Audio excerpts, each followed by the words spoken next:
और भाई लोग का हाल बा। आप लोग के स्वागत बा हमारे यूट्यूब चैनल एसपीपी क्रिएशन में। एगो गाना गइले बानी लोकगीत ह।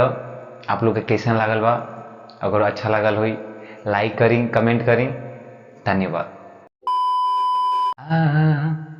हम फैशन सजा के भौजी, अब फैशन सजा के भौजी जात बाड़ी हो।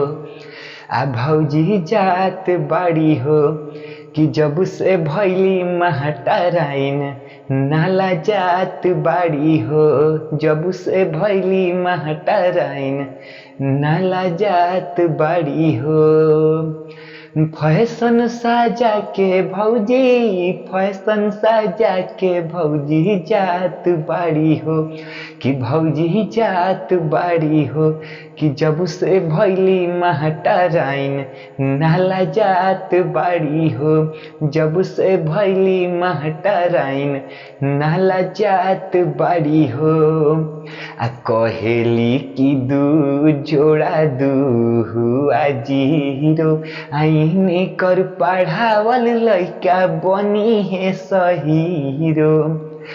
कहेली कि दू जोड़ा दू हुआ जीरो, आईने कर पढ़ावल लइका बनी है सहीरो।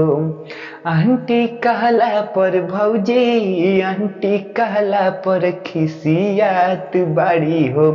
खिसियात बाड़ी हो कि जब से भैली महटराइन नाला जात बाड़ी हो।